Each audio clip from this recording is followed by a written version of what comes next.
Welcome to a Journey of an Aesthete podcast. This is a little different setup than I normally would have for a book lunch because, as you can see, I have a my setup for my movie and visual episodes. I've done a couple of 70s themed episodes on this side of the living room, and so we're on the visual side near the kitchen, and I got my movie memorabilia up and everything. And the reason for that, even though this is about a book, of course, is that we're talking about Alexandra Lange's Meet Me by the Fountain, which if there's ever a nonfiction book that is simpatico, congenial to television, movies, pop and pulp imagery of all kinds, it's certainly this subject. This is a lot to tackle in a book, and it's a kind of an interesting book in a number of respects, as I'll get into soon. It's a kind of a love letter from the author, Alexandra Lange, to the mall and the mall she grew up with, and she waxes poetically and rhapsodically at times about some of the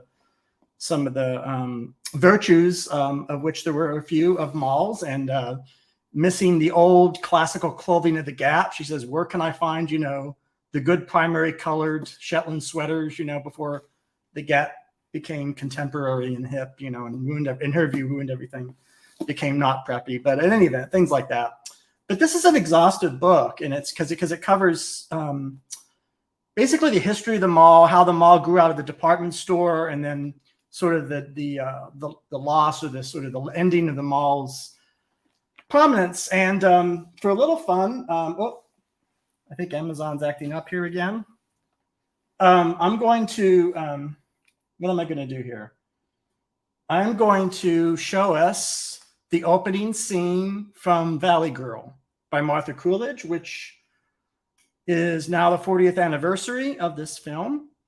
And if you're in Los Angeles or the surrounding areas, go tonight to the New Beverly, Quentin Tarantino's wonderful theater, and watch this glorious, timeless, eternal, popular, romantic, comic movie, Valley Girl, on the big screen. And maybe at least some guests there. I'm not in Los Angeles, alas and alack, to watch it. So I'm going to show you the opening credit sequence. And the reason why I'm doing this is that it's kind of emblematic of the mall, and I'm going to show a couple of clips from the mall and films before we get into the sort of the prose-based kind of stuff from Lange's book. So let's see what happens here. Hopefully, this won't act up too much.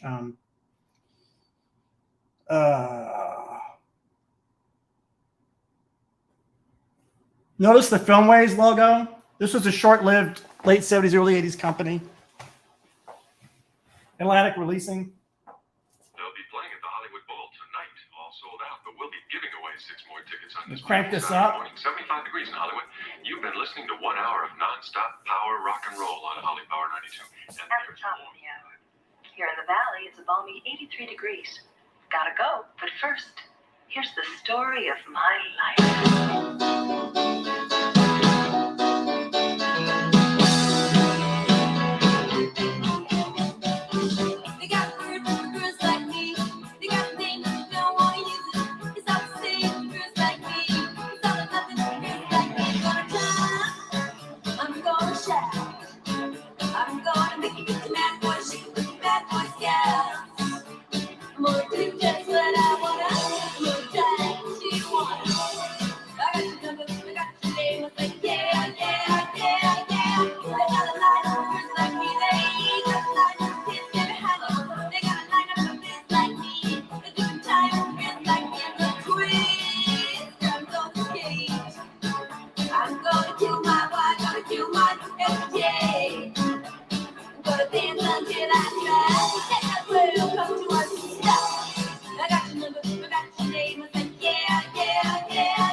a great electric piano solo here.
Like start a family, like we gotta get all puffed out to the max. No, for sure. Oh God, Gabby, how could you? Sure.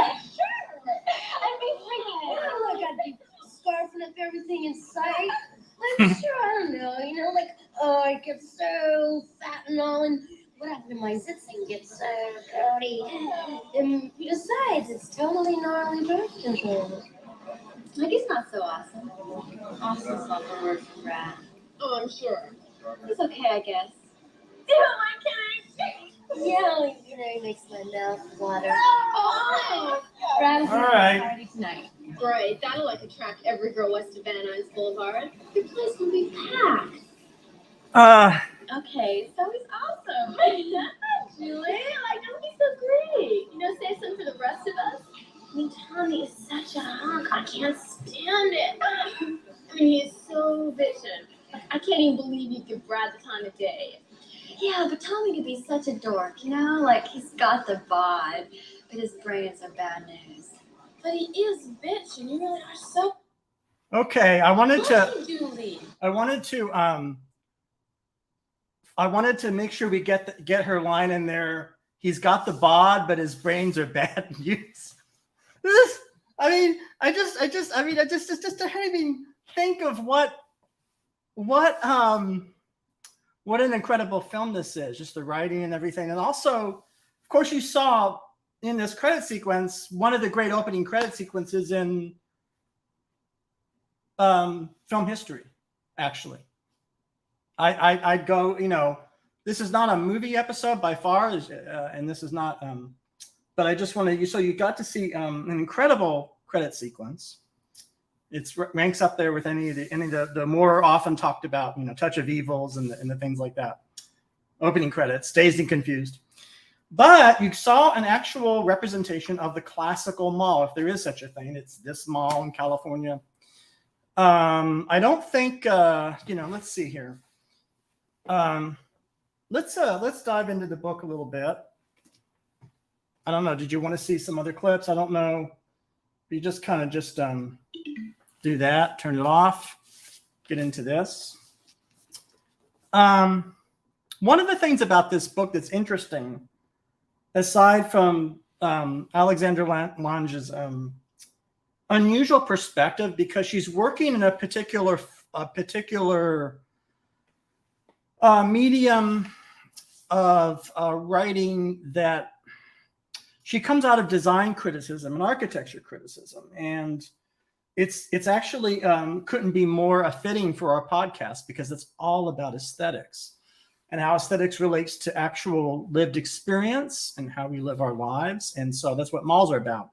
Now, just to give you a taste of her writing, her prose, because she's writing about some very, some of the things she's writing about, I must add, are quite utilitarian, quite, shall we say, I don't know. They're sort of ubiquitous. They're often mass market, commercial, popular. And there's also a lot of stuff in this book in which she goes into great detail about how the mall divided intellectuals and from each other. I mean, well, actually, most of them were just against it, right? So that's another thing. The mall had people against it, but it was also a place where teenagers, as you saw in this movie, could find a community home away from home, and there's that. And but it opens up with adult Louise Huxtable's notorious attack on the mall, and so about how it looks like something from a spaceship, or what does she say? She says here, they look as if they've been dropped by a helicopter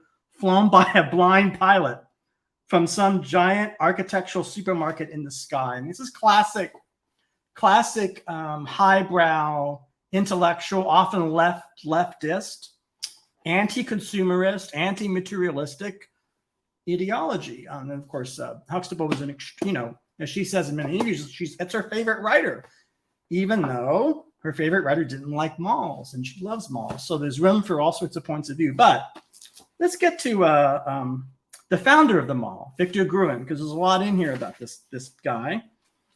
And this, I'm going to read at length here about. She again in the prose, she develops a portrait of what this man was like, and coming from he's coming from Vienna, right? And he's actually fleeing Nazism. That's an interesting thing to think about. If you think about the 30s, some of my favorite thinkers, Hannah Arendt, for example, just to name but one example, there's so many others. Of course, in Hollywood and so on and so on, so many of visionaries, artists, critics, thinkers, architects, design, commercial developers, whomever, were fleeing dictatorships at that time and during that era. And they came here and they did so many things. And that's something that Victor Gruen is a part of it. So I'm just going to read from this.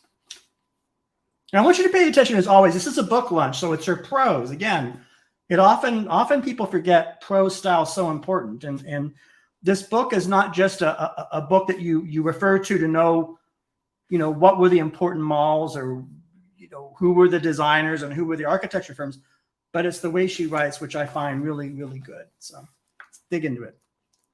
Sprawl was not news to Gruen. In the decades since Victor Gruenbaum had immigrated to the United States from Vienna, fleeing Austria after it was annexed by the Nazi-led Germany, he had continued to keep an eye on the future. Upon arriving in New York in 1938, he found a job designing corporate pavilions for the New York World's Fair. And that's kind of a big deal. The World Fair was a thing, and there's a lot written about it. So let's go back to them. Opening in Queens the following year, in a rundown factory building in East Harlem, Victor Gruen and 200 other designers, most fellow European refugees from Nazism. Interesting, right? Most, fellow refugees began to build a 35,000 square foot model of America in the year 1960. So it's interesting. They're thinking, again, it's so like the Jetsons 30 years later on television. They're always, at that time, thinking, what do we want our future to be? Let's create a future, sort of a little touch of Bauhaus utopianism there, I think a bit, like not living in the present. Let's plan, let's see what we can do. Kind of that kind of spirit ethic. Gets back to building. A vision sponsored by General Motors and intended as the centerpiece of its fair pavilion. The Futurama, as the model was called, was the brainchild of designer Norman Belgettis. It would eventually be housed in a streamlined structure whose exterior read highways and horizons. Fairgoers entered the pavilion via sneaking multi-level ramps, taking their seats in 600 moving chairs that cycled around the model, giving them a bird's eye or plane's eye view of widely spaced skyscrapers, 14-lane highways, massive airports, 50,000 cars, and, after an artificial nightfall, a lit-up amusement park. By the end of the fair's run in 1940, more than 5 million people had seen this exhibition. President Franklin Delano Roosevelt asked Belgettis to advise him on transportation policy. Futurama's imprint can be seen in the Federal Aid Highway Act of 1944, which pledged federal monies once the war was over for an interstate network of roads, the Federal Aid Highway Act of 1956, which would provide follow-through funding 41,000 miles of roads outside and around downtowns. The imprint of the Futurama can also be seen in Victor Gruen's first designs for Los Angeles, which included sweeping ramps, theatrical nighttime lighting, and an understanding of the social and spatial impact the highway would have on buildings and cities. Just looking here for that's sort of a discussion of Gruen's, that's more Gruen's vision and what he did. Let's go back a couple pages. I went too far. This is description of Gruen the man. Victor Gruen could control many things, but he could not control the weather. He had become an American citizen. He had become a licensed architect, first in California and later in 25 additional states. He had built a design team in Los Angeles capable of taking on the challenges of a city expanding to fit the automotive age. He had asked his wife and former design partner, Elsie Crummick, for a divorce. He had installed his mistress, journalist Lazet von Houten, in an apartment of their own in Greenwich Village, and met a client deep-pocketed enough to make weekly transcontinental flights possible. When interviewers asked the short, stocky, bow-tie-wearing architect where he found the focus to develop the often futuristic designs for the boutiques, department stores, and shopping plazas that made his name, he responded, on planes. Several airlines had made him an admiral to mark his frequent flyer status. So think about this guy, escaping Nazism, refugee in the United States, and he ends up being a what do they call him, the admiral, and he gets, because of his frequent flyer miles. It's incredible. On a fall Saturday in 1948, he was doing just that, working on a plane, surrounded by his dictation machine, sketchbook, and notepad, when the flight from Los Angeles got rough. A storm accompanied by dense fog had closed all the airports along the East Coast, and his plane had to make an emergency landing in Detroit. So Gruen was not one for downtime. He had visited more American cities than most, hopping around the country with Crummick as they plotted new stores for Grayson's, an affordable Los Angeles-based chain that grew rapidly during the wartime. But Detroit was not among them. Detroit retail was dominated by Hudson's, a family-owned business located downtown, said to be the second largest store in the world. Anybody remember Hudson's? Again, this stuff is, of course, we're going back to the 30s, 40s, and 50s, right? So it's not within the memory of many people watching this particular episode, certainly, and certainly not, but I'm sure someone knows someone who worked at Hudson's. Or Gruen says, this is in quotes, "Before bedtime, I decided to wander through the very center of the metropolis. The walk did not take much time." So he's walking and he's observing things. He says, "In passing, it seemed to me that through each of these windows, I saw the same floor lamp with plastic shade." So he goes on, he's basically taking notes of, what does this city, Detroit, what are they doing? Like, what are they, or not doing, more importantly? And so he developed this vision, which became the shopping mall. And originally, again, to summarize it, because I'd have to be rooting around in this book for an exact specification or example, was much more, again, Victor Gruen was a socialist, right? And so he's a socialist working in the U.S. for big business people, or businessmen, as they would have said then, and kind of chambers of commerce, right, in downtowns, and trying to build these things.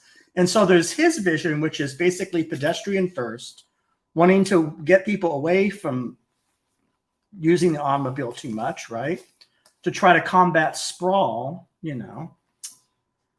and kind of create like a mini utopian community. So then in Victor Gruen's ideal, the shopping mall would have would have a hospital, would have a medical facility, it would have bookstores, more than one bookstore, it would Walden Books or Dalton's, et cetera. And so, of course, it never panned out to be that. but you know, it's interesting. It did have a long life in the 20th century. I have here something kind of interesting. I have the suit jacket of the very first suit I ever had made, and I had it made in one of the most famous that time malls in America, Faneuil Hall in Boston, Massachusetts, in 1990. So this is that. Does not fit me. I'm grown too large. This is would have been yeah, like 1920. This is little. So even in a shopping mall, you can go here to Faneuil Hall, Boston, and have this made. So this is clearly different than chess cane, right, or merry-go-round, or et cetera, et cetera. But the important thing is, you know, the important thing is that there were different levels of malls, you know, and there were different. Faneuil Hall, she devotes like 20 pages just discussing Faneuil Hall. I think because because Boston was such a traditional / preservationist oriented conservationist, but also progressive and liberal town and city, you know, building something like Faneuil Hall Marketplace, which is now taken for granted, would of course be controversial, you know. And there's a long essay in this book of Calvin Trillin mocking the new Faneuil Hall, you know. Of course, I didn't get to Boston until the mid 80s, so I missed that whole 70s emergence, and I just found this great custom tailor there in you know, in 1989, 90. Incredible. I just graduated from New England Conservatory of Music. Now, my memories of malls myself are actually very slim. I never really went to the mall very much growing up. Unlike Alexandra Lange, I was not someone that the mall was part of my regular, you know, kind of regular haunt. I think when I was a little boy in the late 70s, I did get my hair cut in a mall, and it was called the Hair Cutting Place. And their slogan was, this is back when I fortunately had hair, I might add. Boy, it was called the Hair Cutting Place, and their logo, which showed I wish I had a copy of it, showed a kind of a man with like a kind of a Panama hat and really long hair and a full beard, like a guy that looked like he had never ever had his hair cut. And so this logo of this guy said, "We keep it natural," in quotes. That was their slogan. So, you know, it's kind of the situation. So I'm trying to find in here some facts here. 100 new downtown retail centers opened between 1970 and 1988, with cities as co-investors in 3/4 of these projects. Festival marketplaces accounted for fewer than 3 in 10 of those projects, but they got the most press and required the most artistic hand, both in the selection of buildings for adaptive reuse and in the curation of stores. Before Faneuil Hall, most observers agreed that DeBarlo downtown was dead. After Faneuil Hall, it's a Boston store, cities wanted in on the action, but also looked for ways to reimagine the mall downtown at less expense than the full festival marketplace treatment. Now, she's talking about a style of mall of which Faneuil Hall was the biggest, the most prominent example, which is kind of an outdoors. It's not a self-contained slab of cement, you know, where you forget the outside world and you're just in the slab of cement with all the little stores. You have your Chess King, you have your Slack Shack, you have your J.C. Penney's, you're going through, and it's all, you have the fountain, you have the plants, you know, and you have all that, and you're walking through it, but it's kind of like a self-contained universe away from the elements with all-important air conditioning, which was invented quite recently. You know, it was invented only in like early to mid 20th century, right? It only takes off in I guess in the 50s and 60s, which means, you know, that makes a lot of this possible too. Yes, Spencer's, right? Spencer's Gifts. So Faneuil Hall was like it's all. I'm trying to find a picture of here. It's all.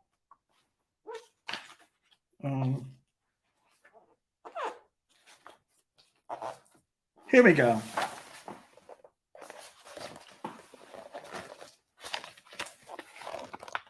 See that outdoor style right here? That's the kind of you're more outside and you walk, and that's been replicated a lot. Now, all of this stuff that's being built, all of these developments, architectural projects are all, to a large extent, including Victor Gruen's originality, reflecting certain preferences that folks just have. I mean, folks have likes, dislikes, hates, and loves, is how I like to put it, those four. And those folks that have this could be consumers, they could be business men or women or people, they could be Chamber of Commerce, insurance agents, I don't know, transportation secretaries, who knows? But all these folks have preferences. Like they might have a preference, for example, to live far away from where they work. They might want that, either because where they work is noisy and they don't think, well, I don't want to live in a place that's noisy. That's fine for my job, you know. And so that creates long highways and streets and people living far away from where they work. It also creates car dependency and car culture, right? That's one kind of preference. Somebody else might have a preference to live a block from where they work, you know. That's you know, so they want to live in the city. And then of course there's sizes of families, you know, how many do people have kids? How many kids do they have? And so all these things in the mid 20th century are going into making decisions. And how I see shopping malls, at least the mall, rather than the department store, or rather than its kind of replacement, the box stores that have taken over now. And the box store basically is just one business, right? It's like a dollar store. It's you know, it's a box. It's all the same store. It's all in one, you know, like a you know, that those kind of box stores are a real contrast to shopping malls, even though the structure might be similar. That is, it's a box, right? Shopping malls are kind of a box, you know, because the major difference is that the box store isn't like 100 businesses inside of it. It's just one, more or less.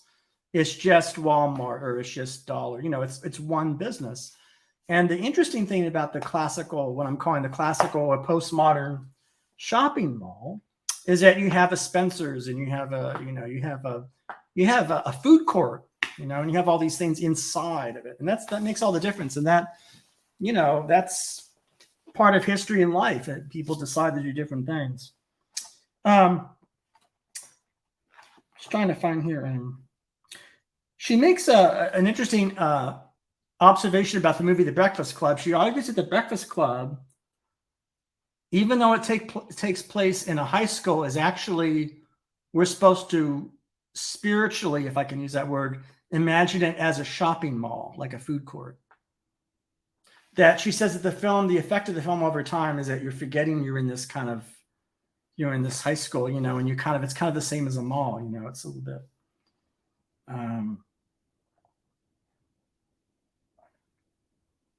She said, I never considered the Breakfast Club set as a mall in disguise until I saw Cecil Roberts' 2018 YouTube video, Simple Minds, Don't You Forget About Me, playing in an empty shopping center.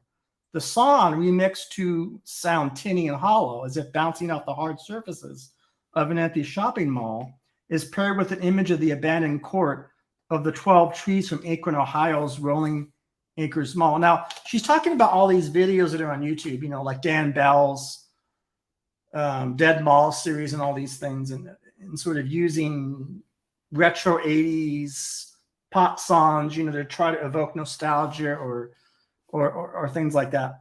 But I think, you know, this book, I think is best read accompanied by some older texts that might surprise you.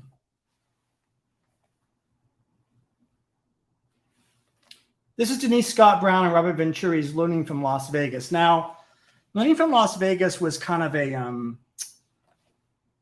bomb or a Molotov cocktail, an explosive thrown into the world of modernist theory, criticism, and design. It was saying, modernists, you're wrong, basically. How about an idea of architecture that's all about hedonism and pleasure, basically? Or so that's Learning from Las Vegas. And so it's a very complex book with all of these, you can see like Caesar's Palace. Flip Wilson is there with the Ritz brothers and all this. And you know, and it's a very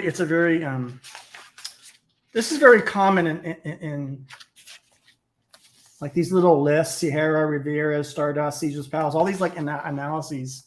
Now this team, Denise Scott Brown and Robert Venturi, were really brilliant brilliant thinkers. And this book, of course, is I'm not trying to suggest for a second that Las Vegas is a city at the time when this was written, that is the early mid 70s, is necessarily really much in common with the mall per se.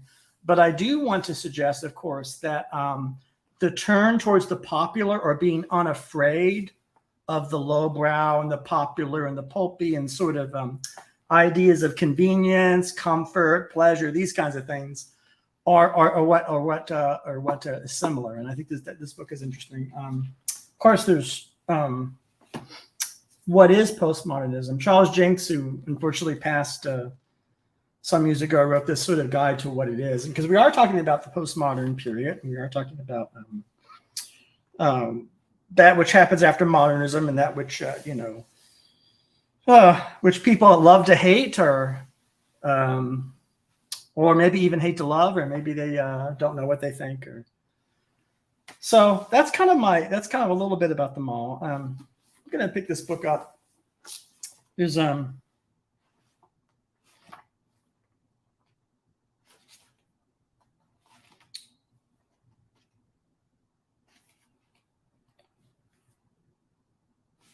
let's see here.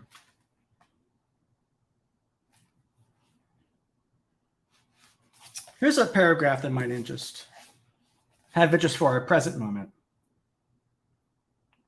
What they were both saying in different ways, the people she's quoting, I won't get into who they were, but excuse me. What they were both saying in different ways was that people want to be together. That joy I had in seeing families walking hand in hand at American Dream, that's the mall, American Dream, was a version of the same joy Victor Gruen found at the beginning and end of his life at Vienna's sidewalk cafes.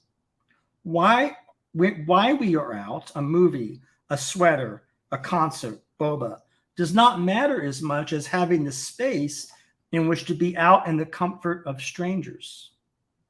The future for the mall won't be on the template laid out by all those shopping center manuals, but it could be on the ruins of the architecture of that era. The future for the mall can't be as restricted, expensive, and policed as it had become in the 1980s. That's a reference to racism in malls and certain police practices, and that's also in this book too. I just wanted to make that clear. No, it can't be in that, but the future could adapt to the totemic art programs of the 1960s and the adaptive reuse strategies of the 1970s. So she's saying, go back to the 70s. She's saying the 70s had this great idea of reuse and recycling. And she says that if anything like the mall has a future, it's got to be rooted in recycling and reuse. She comes back to that point again and again in this book. I forgot something important. There's an actual term that Victor Gruen, well, it was coined using his name. Try to find it here, and it captures the essence of the mall. Bear with me here. Gruen.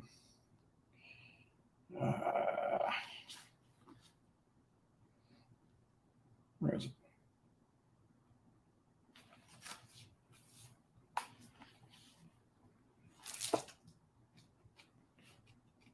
When you read books and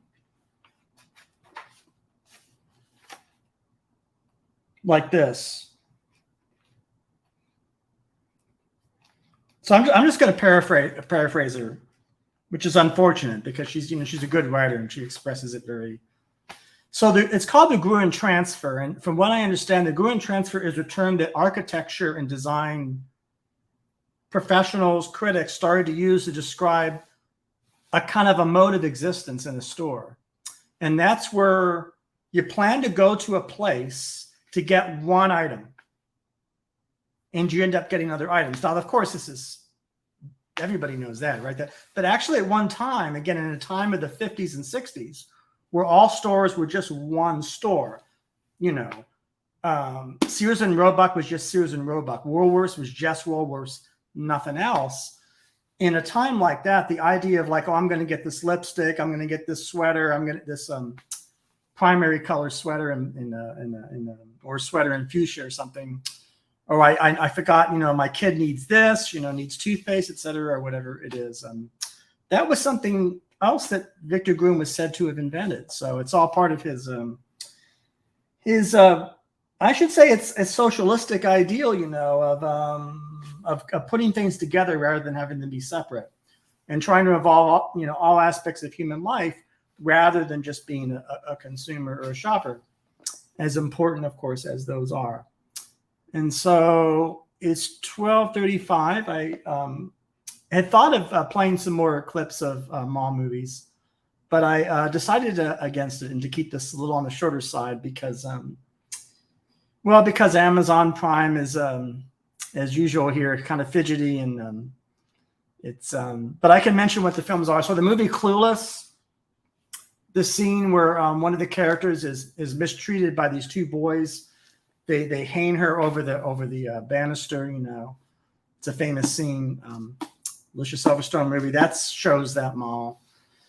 Of course, Dawn of the Dead. That's another thing too, is that artists and critics who hate malls contribute to mall culture. You got George Romero who hates shopping and he's anti-capitalist. He's a horror filmmaker and he makes Dawn of the Dead, and it's apocalyptic, and that's that features, of course, more, is it Monroeville? Yeah, Monroeville Mall in Pittsburgh of the 70s. That's a favorite. So you have George Romero and you have Alexandra Lange. So that's the thing too, is that on our podcast is I'm always dealing with differences of opinion, differences of, as I said at the outset of this episode, reflection of people's likes and dislikes, their wants. Somebody wants to be able to be in their car, and drive, and go, likes to spread out, and somebody else might think that that's just horribly wasteful and likes to walk and be on their feet, and someone else wants a bicycle.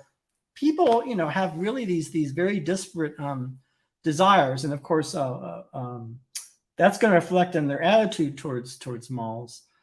And so I would say that this book, Meet Me by the Fountain, is actually really an important book. And as I said, there's politics in here, and there's economics, there's history. It's really a history of 20th century America, as much as it is a book about the shopping mall.